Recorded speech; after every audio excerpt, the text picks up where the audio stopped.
தமிழக வெற்றிக் கழகத்தின் தேர்தல் அறிக்கையில் அரசு மருத்துவமனைகளில் பிறக்கும் குழந்தைகளுக்கு தாய்மாமன் தங்க மோதிரம் திட்டத்தின் கீழ் 1 கிராம் தங்க மோதிரம் வழங்கப்படும் என்று முதலமைச்சர் விஜய் அறிவித்திருந்த நிலையில் ஜூன் 22 முதல் இந்த திட்டம் அமலுக்கு வருகிறது. இந்த திட்டத்தில் யாரெல்லாம் தங்க மோதிரம் பெறலாம், எங்கு பெறலாம், அதற்கு தேவையான ஆவணங்கள் என்னென்ன என்பது குறித்து விரிவாக விளக்குகிறது இந்த செய்தி தொகுப்பு. 1 கிராம் தங்கத்தின் விலை 17,000 ரூபாய் என அரசு தெரிவித்துள்ளது. இந்த திட்டத்திற்காக 753 கோடி ரூபாய் ஒதுக்கீடு செய்யப்பட்டுள்ள நிலையில் இந்த திட்டத்தின் கீழ் ஆண்டுக்கு 450 கிலோ தங்கம் கொள்முதல் செய்யப்பட உள்ளது. இந்த திட்டத்தை செயல்படுத்த மருத்துவக் கல்லூரி மருத்துவமனைகள், மாவட்டம் மற்றும் துணை மாவட்ட மருத்துவமனைகள் மற்றும் ஆரம்ப சுகாதார மையங்கள் ஆகியவற்றில் சிறப்பு மையங்கள் அமைக்கப்படும் என்று தெரிவிக்கப்பட்டுள்ளது. இத்திட்டத்தில் யாரெல்லாம் பதிவு செய்ய முடியும் என பார்க்கலாம். தமிழ்நாட்டில் நிரந்தரமாக வசிப்பவராக இருக்க வேண்டும். அரசு மருத்துவமனை மற்றும் அரசு சுகாதார மையங்களில் பிரசவிக்கும் குழந்தைகளுக்கு மட்டுமே இத்திட்டம் பொருந்தும். குழந்தையை பெற்ற தாய் கட்டாயம் பிக்மி RCH ஐடியை உடன் வைத்திருக்க வேண்டும். புதிதாக பிறக்கும் அனைத்து குழந்தைகளுக்கும் மோதிரம் வழங்கப்படும். புதிதாக பிறந்த குழந்தைகளின் தாய்மார்கள் மட்டுமே தகுதி உடையவர்கள். வீட்டு முகவரிக்கு ஆதாரமாக குடும்ப அட்டை, வாக்காளர் அடையாள அட்டை, ஆதார் அட்டை, இருப்பிடச் சான்றிதழ், தொழிலாளர் நலவாரியம் சார்பில் வழங்கப்பட்ட அடையாள அட்டை, அஞ்சல் துறை சார்பில் முகவரிக்கான அடையாள அட்டை, இதில் ஏதாவது ஒன்றை சமர்ப்பிக்க வேண்டும். உயர் வரிசை பிரசவம், 2 அல்லது அதற்கு மேற்பட்ட பிரசவம் செய்த தாய்மார்களுக்கும் எவ்வித கட்டுப்பாடுகளும் இன்றி இத்திட்டம் பொருந்தும். எவ்வித பாலின பாகுபாடு இன்றி ஆண், பெண் என அனைத்து குழந்தைகளுக்கும் இந்த திட்டம் பொருந்தும். தங்க மோதிரத்தை பாதுகாப்பாக குழந்தைகளின் கைகளில் கொண்டு சேர்க்க அரசின் நடவடிக்கைகள் குறித்து பார்க்கலாம்.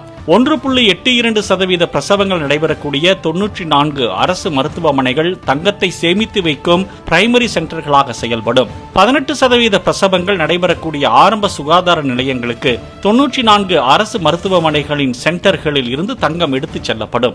மருத்துவக் கல்லூரி மருத்துவமனைகள் எங்கெல்லாம் உள்ளதோ அங்கெல்லாம் அதன் டீன் மற்றும் மாவட்ட தலைமை மருத்துவமனை, துணை மாவட்ட மருத்துவமனையின் தலைமை மருத்துவ அதிகாரிகள், மருத்துவ கண்காணிப்பாளர்கள் ஆகியோர் மோதிரங்களை பாதுகாக்கும் நியமிக்கப்பட்ட பாதுகாவலர்களாக நியமிக்கப்படுவார்கள். 24 மணி நேரமும் CCTV கண்காணிப்பின் கீழ் உள்ள லாக்கரில் மோதிரங்கள் பாதுகாக்கப்படும். வலுவான 2 அடுக்கு மின்சார காப்பு அமைப்புடன் கூடிய பிரத்யேக லாக்கர்களில் மோதிரங்கள் பாதுகாக்கப்படும். மீதமுள்ள 18% பிரசவங்கள் நடைபெறக்கூடிய ஆரம்ப சுகாதார நிலையங்களுக்கு 94 முதன்மை தளங்களிலிருந்து விநியோகம் நடைபெறும். தங்க மோதிரங்கள் தமிழ்நாடு மருத்துவ சேவைகள் கழகம் மூலம் கொள்முதல் செய்யப்படும். தமிழ்நாடு மருத்துவ சேவைகள் கழகத்தால் பட்டியலிடப்பட்ட விற்பனையாளர்கள் மூலம் நியமிக்கப்பட்ட 94 மருத்துவ மையங்களுக்கு முழு பாதுகாப்புடன் நேரடியாக வழங்க வேண்டும். தாய்மாமன் தங்க மோதிரம் திட்டத்தை செயல்படுத்தவும், கண்காணிக்கவும், நிர்வகிக்கவும் ஒரு மாநில திட்ட மேலாண்மை பிரிவு SMPU அல்லது மாநில நிர்வாக அமைப்பு பிரத்யேகமாக உருவாக்கப்படும். மாநில அளவில் ஒரு ஒருங்கிணைப்பு நபரால் பிரத்யேகமான கண்காணிப்பு மற்றும் மதிப்பீடு மேற்கொள்ளப்படும்.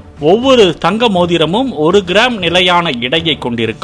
இந்திய தர நிர்ணய அமைப்பின் அதிகாரப்பூர்வ முத்திரை மற்றும் தமிழ்நாடு அரசின் சின்னம் இடம்பெற்றிருக்க வேண்டும். தங்க மோதிரத்தை ஒப்படைக்கும் முறைகள் குறித்து பார்க்கலாம். தாய்மார்கள் அதிகாரப்பூர்வமாக டிஸ்சார்ஜ் செய்யப்பட்டதற்கு அடையாள சான்றுகளில் ஏதேனும் ஒன்றுடன் சரிபார்க்க வேண்டும். அது ரேஷன் அட்டை, வாக்காளர் அடையாள அட்டை, ஆதார் அட்டை, தொழிலாளர் நலவாரியங்களால் வழங்கப்பட்ட அடையாள அட்டை, அஞ்சல் துறையால் வழங்கப்பட்ட முகவரி சான்று அட்டை அல்லது பிறப்பு சான்றிதழ் எதுவாக வேண்டுமானாலும் இருக்கலாம். தாய் மருத்துவமனையிலிருந்து வீட்டிற்கு அனுப்பி வைக்கும் போது பிரசவ பதிவுகள் மற்றும் ஆதார், பிக்மி உடன் இணைக்கப்பட்ட தாயின் தனிப்பட்ட RCH ஐடி மூலம் தகுதி சரிபார்க்கப்படும்.